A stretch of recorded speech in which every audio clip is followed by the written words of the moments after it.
Sophie and the Ark of Emonglia. Chapter 1. The Beginning of the End.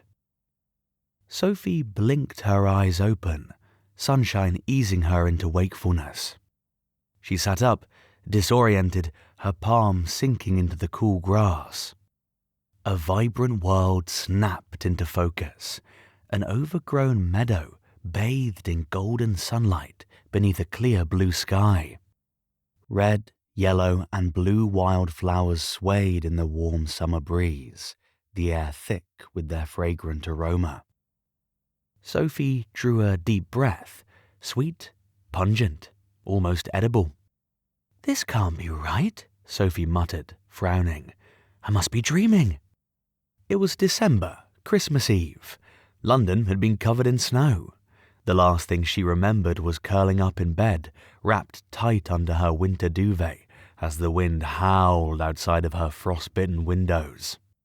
She glanced down, startled by the sight of her flannel pyjamas and cashmere bed socks, muddy and sodden. Before she could process it, a sharp pain flared at the back of her head. She winced and scrambled upright, fingers tracing the outline of a shallow cut in her tangled hair.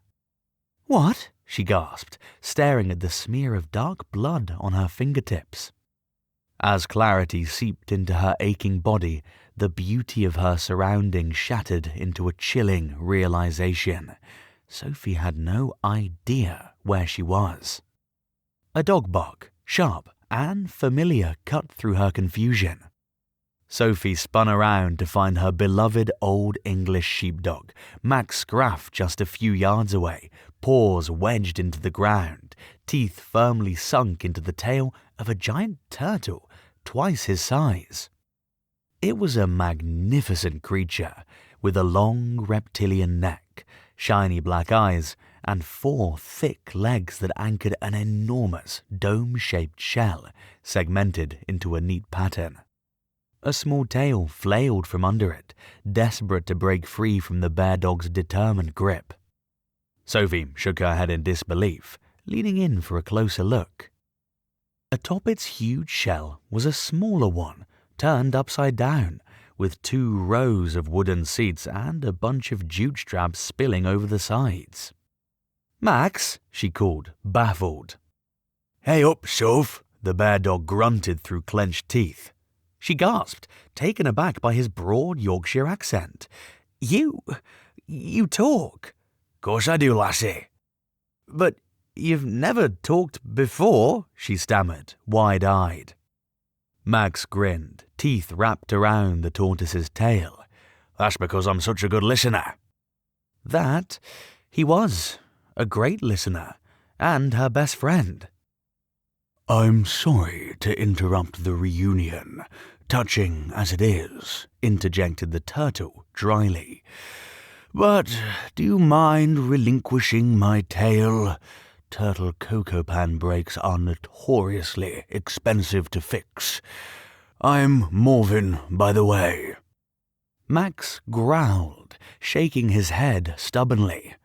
"I'll do nought of the kind, Turtle Wheels." "Max," Sophie snapped, trying to wrap her aching head around 2 talking animals. "Why are you biting the turtle?" "This flying saucer ploughed the field with our heads, Soph. Check out the trench." The bear dog pawed his hind leg toward a deep gouge in the grass, earth bubbling up like it had just been furrowed. Sophie followed the gouge with her eyes, and froze at the sight of 3 ghouls huddled under a wooden signpost. Her chest tightened with dread. "You have nothing to worry about," assured her one of the ghouls. Hard to believe coming from a 5-armed, 3-legged monstrosity. It was a skeleton, dressed in a black sombrero and a maroon cloak, which barely covered the bare bones of its ribcage and whatever was left of its internal organs. Its jaw twisted to the side, jarring as it ground its teeth.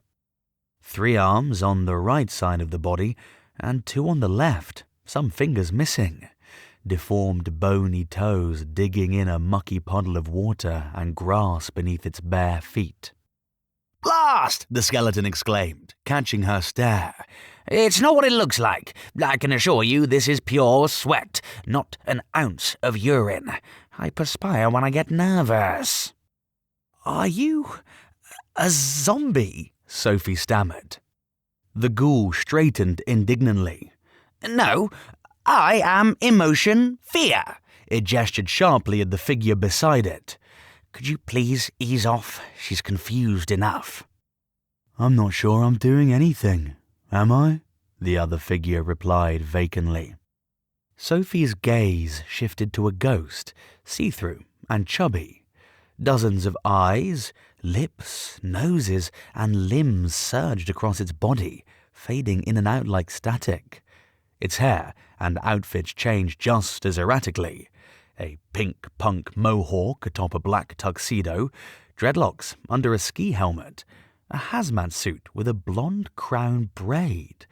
Weird, disturbing, yet somehow hypnotic. "That's emotion confusion," Fear muttered. "Entirely harmless. It won't do anything to you. It barely knows which nose to wear." Sophie pinched herself hard on the arm. The body acknowledged with pain, but refused to wake up. "That's because you're not dreaming," the third ghoul explained, its monotone echoing across the meadow. It was a square, solid gold slab with no visible features, draped in a crisp white and purple toga folded neatly around its middle and levitating just above the grass. "I'm virtue rationality. I will explain everything," it continued. "But first, please remove your canine from our government property." "Oh no, the turtle!" Sophie spun around. The animals were still in a standoff, Morven's tail twitching pathetically. "Max, leave it," she ordered firmly. Max released the tail and slinked to her side. "I'm sorry," he mumbled. "It's fine. I'm not judging," Morven said, shaking itself off, "especially with Fear nearby. Besides, not everyone can handle my speed. 3 miles to the gallon of grass is tough when you're not used to it." Sophie blinked. A gallon of grass? "All Turtle Cocopans run on grass now. Green energy, sustainable power. It's the latest government gimmick," Morven said matter-of-factly.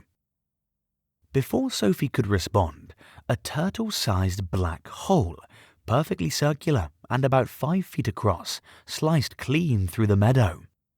"Got to dash. The call-outs won't run themselves," Morven chimed, and disappeared into the void, the portal instantly sealing shut behind it. Sophie gasped, a sense of déjà vu prickling at the edges of her mind. "This is not right. I must wake up," she muttered. Rationality's corners folded disapprovingly. "Like I keep saying, you're not dreaming, Sophie." She stared at its expressionless shape, her mind racing. "Well then, how do you explain that last night I was wrapping Christmas presents for Max with the heating on full blast, and now I'm in a sun-drenched meadow surrounded by, no offense, improbable creatures and talking animals?" "Think, Sophie," Rationality urged. "You chased the canine into the street, fell into the Turtle Cocopan, and crossed the dark hall of matter to Emonglia. Does that sound like a dream?" Sophie ran the events in her head, twice, desperate to find a loophole in Rationality's logic.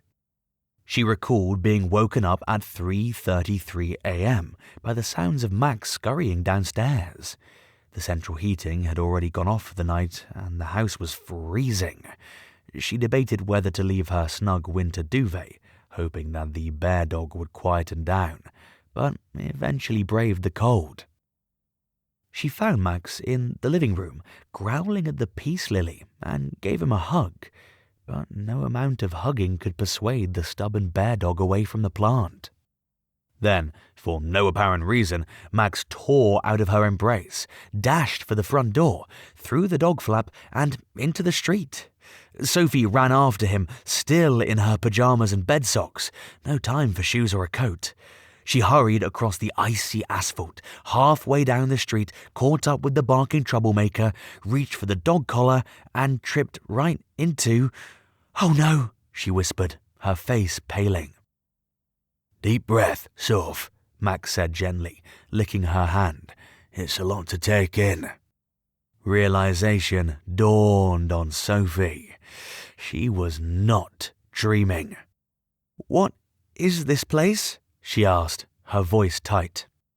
"The simplest explanation," Rationality replied, "is that Emonglia is a kingdom where earthly concepts, virtues, emotions, animals take on physical form. It is both real and abstract, a reflection of your world, yet unbound by its rules." "Are the three of you supposed to be my feelings?" Sophie wondered. Was her innermost self truly so grim as to only seed the skeleton of fear, silly confusion, and the talking square of rationality? There had to be more to her, or so she hoped. Fear shook its head. "You do not own us, just like we cannot own you. Emotions are a part of life, threads of the universal ecosystem. How you respond to us is entirely your choice." "A choice?" Sophie echoed, frowning. "Some humans are terrified of fear," Rationality droned. "Others accept it, befriend it, let fear guide them through life's many challenges." Its monotone left no room for sarcasm. "The purpose of fear is to protect you from danger, not to stop you from moving forward." Sophie blinked, the weight of Rationality's words slowly sinking in. "Why us?" Rationality didn't hesitate. "We need your help urgently. It's a matter of life and death. Fear will explain."